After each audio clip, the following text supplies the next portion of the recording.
What's good, YouTubers and YouTubettes? This is JBsports back again with another one. It's fight day. It's going down. Errol Spence Jr. versus Danny Garcia. And I'm here to give you my final thoughts, the last tidbits for tonight's matchup. First of all, Danny Garcia is an extremely dangerous opponent. Extremely dangerous. Because Errol Spence Jr. is an offensive-minded fighter. He's a guy that's very offensive-minded. He's looking to throw a lot of punches and throw accurate punches, sharp punches, thudding punches. And that plays right into the hand of Danny Garcia, who is a counter-puncher. He wants somebody throwing a lot of punches, and he can punch with them and throw that check left hook, a.k.a. the no-look left hook. So this is an extremely dangerous opponent for Errol Spence Jr.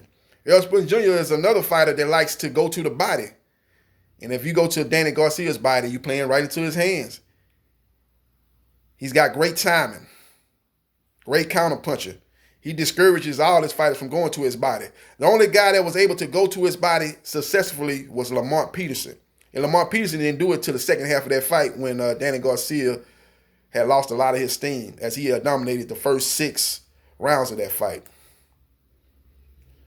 And that's the only fighter that I seen that fought Danny Garcia that was successful going to his body. He didn't go to his body right off the top. He waited. He waited till the second half of that fight when Danny Garcia had slowed down and his punches didn't have the same mustard on him.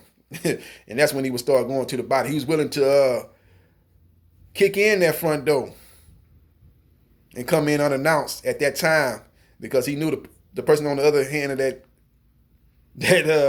door didn't have the 12-gauge shotgun no more. He didn't even have a 45. He didn't even have a pellet gun. Basically, all he had at that point was a water gun. Lamar Peterson knew that, and that's why he went to his body in the second half of that fight and had success. And that fight was extremely close as Danny Garcia ended up getting that fight done and won in a split decision. Not a split decision, but a close decision or win for Danny Garcia.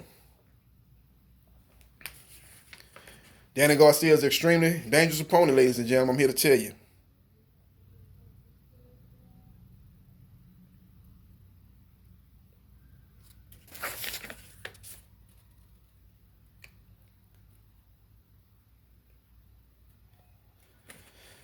Now, just had to read something on my phone. Now, Danny Garcia needs to definitely go into Errol Spence's body. He needs to go to the body for sure. He needs to back Errol Spence up and rip him to the body and take his distance away. Close distance and get inside. Get inside that jab because Errol Spence Jr. has the longer reach. He has the best jab in the welterweight division. A thudding jab, a very accurate thudding jab.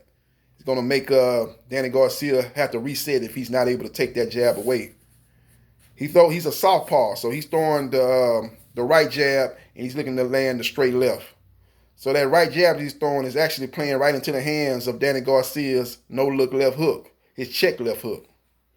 So this is a extremely dangerous fight for Errol Spence Jr., and it's almost like Errol Spence's strength is going to play into Danny Garcia's hand. He's a guy that throws a lot of punches. He's an offensive-minded fighter that plays into Danny Garcia's hand because he's a guy that wants to punch with you. Look at what he did with Amir Khan. Amir Khan was another offensive-minded fighter, and he caught him with that no-look left hook, and that turned the tide of that fight. He dominated after that point and won that fight and ended up stopping Amir Khan in an upset victory for Danny Garcia. And I told you in the last video that fight put Danny Garcia on the map. I'm going to have to change that. I'm going to have to scratch that. Actually, when Danny Garcia beat Eric Morales, that fight put him on the map. But that when the victory against Amir Khan, that took his career to another level. That made him the man to beat in the junior welterweight division when he defeated Amir Khan, who at that time, in a lot of people's eyes, was the best junior welterweight in the division. This is an extremely dangerous opponent for Errol Spence Jr. But the one thing Errol Spence Jr. has that Amir Khan didn't have was he's shown to have a strong chin, a solid chin. Now, he's been in there with Sean Porter, who's not known as a powerful puncher, but a guy that throws a lot of punches, a guy that makes you uncomfortable in the ring, but not a guy that's known for his power. But he's been in there with Kell Brook, and Kell Brook has decent power, and he didn't even buckle Errol Spence Jr. at that fight at any time. So he's known to have a strong chin, but he's not been in there with a guy with this type of power, a guy that has power in both hands, and a guy that has great timing. See, that's the problem with that no-look left hook. He not looking and you not looking. And him not looking ain't going to hurt him because he's throwing a left hook. But you not seeing it coming, it's going to do a lot of damage to you. And that's what happened with Amir Khan. He never saw that punch coming. And those are the punches that do the most damage. Those are the punches that do the most damage. The punches that you don't see. And Danny Garcia has made a lot of people eat their words behind that no-look left hook, that check left hook. And it's going to be on full display tonight. And Errol Spence Jr. definitely got to be looking out for that.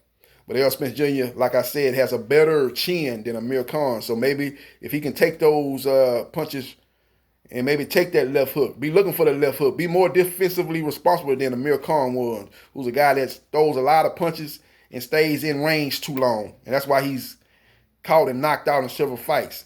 You know, when you a guy that throws a lot of punches and stays in range too long and you have a chandelier glass jaw, you're subject to lose when you get up there and you fight an elite level type of fighters. And that's what happened when he fought Danny Garcia and Canelo Alvarez. So we'll see what happens and we'll see what transpires. But that's my last tidbits. I'm still going with Errol Spence Jr. in a close decision win over Danny Garcia. But he's going to have to walk through fire.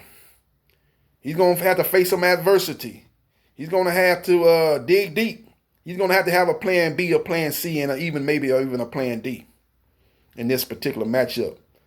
So I'm much looking forward to this particular matchup tonight, and we'll see what happens. We'll see what transpires. But I just give you my final thoughts on this particular matchup.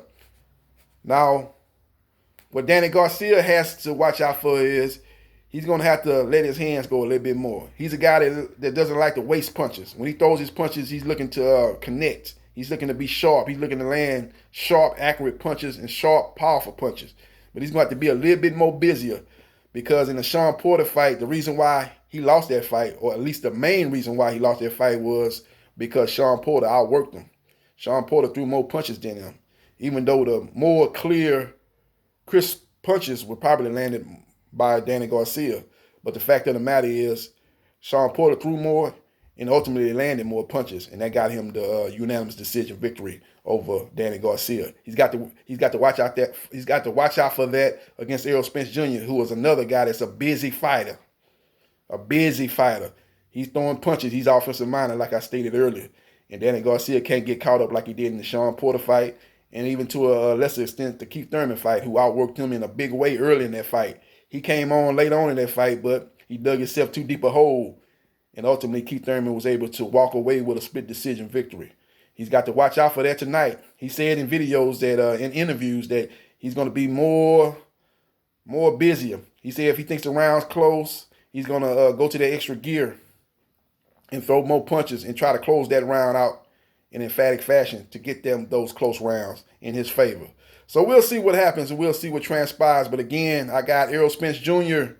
winning a close decision over Danny Garcia. I say 7-5 for Errol Spence. 115-113 in a very close and competitive fight. Let me know your thoughts about this particular matchup. This is JB Sports, the man, the myth, the legend. I holla.